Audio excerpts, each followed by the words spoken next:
Assalamualaikum warahmatullahi wabarakatuh. Alhamdulillahirabbil alamin wassalatu wassalamu ala asrofil anbiya'i wal mursalin ala sayyidina Muhammadi wa ala alihi washabihi ajmain. Yang terhormat Pak Dr. Imron Mutakin, SPDI, MPDI, dan yang terhormat Pak Joni Iskandar, SPD, MPD. Baik, di video kali ini kami buat untuk menyelesaikan ulangan tengah semester mata kuliah profesional Lisma Keguruan. Perkenalkan, saya Hadi Septiadi dan rekan kelompok saya Pari Ramadhani Fitriani dan Eti Aida Safitri. Baik, di video kali ini kami akan mengadakan video seperti podcast, di mana saya sebagai penanya dan Pari Ramadhani Fitriani dan Eti Aida Safitri sebagai penjawabnya. Di materi kami yaitu komunikasi dalam organisasi pendidikan. Baik, selanjutnya kami langsung ke pembahasan videonya.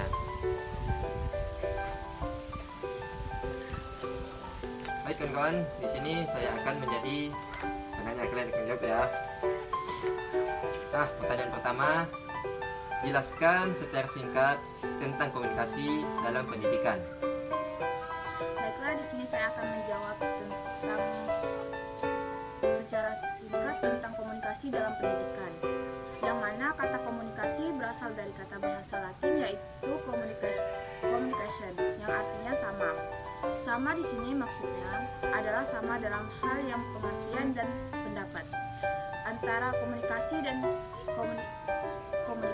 Secara etimologi, komunikasi di sini berasal dari kata to communication menurut Lockman Dictionary of Contemporary English yang dikutip oleh Waserta dari 2008 sampai 96, yang menyatakan upaya untuk membuat pendapat, menyatakan perasaan, menyatakan informasi dan sebagainya adalah diketahui orang lain. Secara harfiah di sini komunikasi berarti pemberitahuan, pembicaraan, percakapan, pertukaran,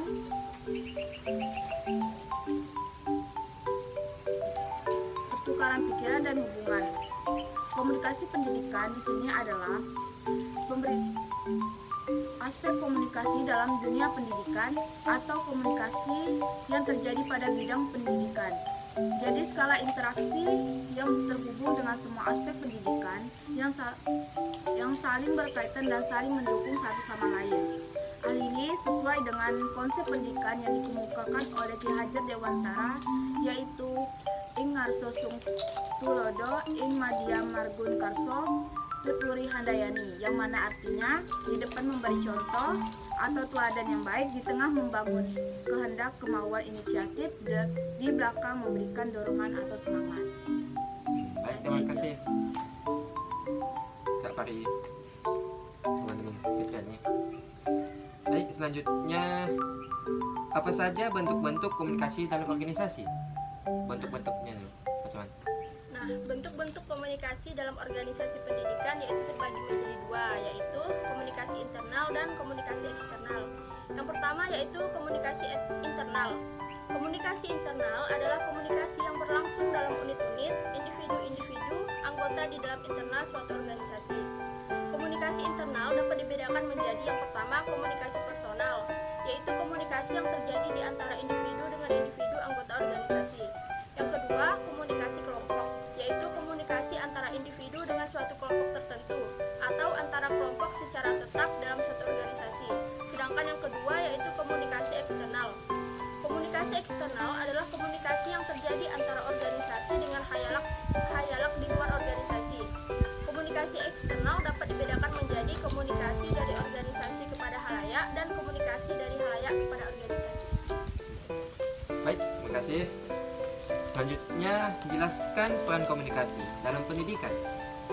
Di sini kedudukan komunikasi dalam pendidikan sangat penting, bahkan sangat berpengaruh dalam perannya di dalam dunia pendidikan saat ini komunikasi mendapatkan perhatian lebih dari masyarakat karena adanya dengan komunikasi yang baik, tujuan kegiatan pembelajaran yang efektif dan efisien dapat tercapai. Bahkan saat ini orang sering berkata bahwa tingginya rendahnya suatu mutu pendidikan dipengaruhi oleh komunikasi. Kemampuan dalam melakukan komunikasi ini yang efektif merupakan kompetensi yang harus dimiliki dan dikuasai oleh seorang pengajar. Hal ini tercantum dalam Undang-Undang Republik Indonesia Nomor 14 Tahun 2005 tentang guru dan dosen, Peraturan Nomor 19 Tahun 2005 yang mana tentang Standar Nasional Pendidikan, serta Peraturan Menteri Pendidikan Nasional Permendiknas Nomor 16 Tahun 2007 tentang standar kualifikasi akademik dan kompetensi guru. Keberhasilan kegiatan pembelajaran sangat tergantung kepada keefektifan proses komunikasi yang terjadi. Pembelajaran yang baik dan efektif akan memberikan ruang dan peluang agar dapat belajar lebih aktif serta dapat mengeksploitasi keingin-tahuannya melalui kemampuan dan potensi yang dimiliki. Maka itu, strategi membangun komunikasi dalam proses belajar mengajar merupakan kunci utama keberhasilan proses belajar mengajar dan pendekatan antara seorang pengajar dan proses peserta didik. Baik, terima kasih. Selanjutnya, adakah peran maupun gangguan dalam komunikasi organisasi pendidikan? Dalam organisasi terdapat visi, misi, budaya, dan iklim organisasi yang sangat menentukan dalam perilaku organisasi tersebut. Meskipun semua organisasi memiliki karakteristik yang khas, semua organisasi memiliki satu tujuan, satu struktur, dan proses untuk mengkoordinasi kegiatan dan orang-orang yang melaksanakan peran-peran yang berbeda. Pengertian organisasi tersebut mengandung konsep-konsep sebagai berikut. Yang pertama yaitu proses. Suatu organisasi adalah suatu sistem terbuka yang dinamis dan menciptakan saling tukar-menukar informasi di antara anggotanya. Karena menciptakan dan menukar informasi ini berjalan terus-menerus dan tidak ada hentinya, maka dikatakan sebagai suatu proses. Yang kedua yaitu pesan. Yang dimaksud pesan adalah susunan simbol yang penuh arti tentang orang, objek, kejadian yang dihasilkan oleh interaksi dengan orang lain.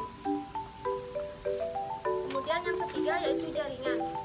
Organisasi terdiri dari suatu seri orang-orang yang tiap-tiapnya menduduki posisi dan peranan tertentu dalam organisasi. Ciptaan dan pertukaran pesan dari orang-orang ini sesamanya terjadi melewati suatu set jalan kecil yang dinamakan jaringan komunikasi. Yang keempat yaitu keadaan saling tergantung. Konsep kunci komunikasi organisasi keempat adalah keadaan saling tergantung satu bagian dengan bagian yang lainnya. Yang kelima yaitu hubungan. Konsep kunci yang kelima dari komunikasi adalah hubungan.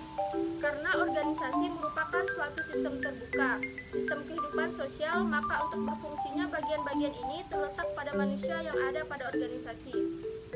Dengan kata lain, jaringan melalui mana jalannya pesan dalam organisasi dihubungkan oleh manusia. Oleh karena itu, hubungan manusia dalam organisasi yang berfokuskan pada tingkah laku komunikasi dari orang yang terlihat suatu hubungan perlu dipelajari. Yang keenam yaitu lingkungan.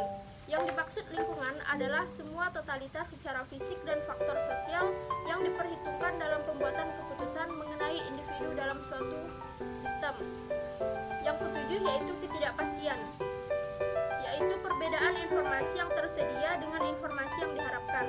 Untuk mengurangi faktor ketidakpastian ini, organisasi menciptakan dan menukar pesan di antara anggota, melakukan suatu penelitian pengembangan organisasi, dan menghadapi tugas-tugas yang kompleks dengan integrasi tinggi. Baik, terima kasih. Dan selanjutnya, jelaskan unsur-unsur dan proses dalam komunikasi organisasi pendidikan. Di sini unsur-unsur komunikasi pendidikan yang pertama yaitu subjek yang dibimbing, yaitu peserta didik. Yang kedua, orang yang dibimbing, yaitu pendidik. Yang ketiga, interaksi antara pendidik dan peserta didik. Yang keempat, tujuan pendidik dan pembelajaran, yaitu silabus. Yang kelima, isi pendidik dan pembelajaran, yaitu materi. Yang keenam, cara yang digunakan dalam pendidik dan pembelajaran, yaitu alat yang digunakan dan metode cara mengajarnya. Yang terakhir, tempat berlangsungnya pendidikan dan pembelajaran. Yang di sini juga terdapat proses komunikasi, yang mana perlu digunakan sarana yang dapat membantu proses komunikasi dalam pembelajaran di kelas. Sarana atau fasilitas alat yang digunakan untuk memperlancar komunikasi disebut dengan media pembelajaran. Yang terdapat dalam proses komunikasi adalah pesan, sumber pesan, saluran atau media, dan penerimaan pesan. Hanya itu yang dapat saya. Baik, terima kasih. Selanjutnya, bagaimana teori komunikasi dalam penyelenggaraan pendidikan? Dalam komunikasi banyak sekali teori dalam penyelenggaraan pendidikan. Yang pertama yaitu teori struktural klasik. Teori pertama ini berkembang sejak tahun 1800-an dan dapat disebut sebagai teori mesin. Teori ini menjelaskan bahwa organisasi digambarkan sebagai sebuah lembaga yang sentral akan tugas-tugasnya serta memberikan petunjuk mekanis strukturalnya yang bersifat kaku, monoton, dan tanpa inovatif. Yang kedua, teori neoklasik atau hubungan manusia.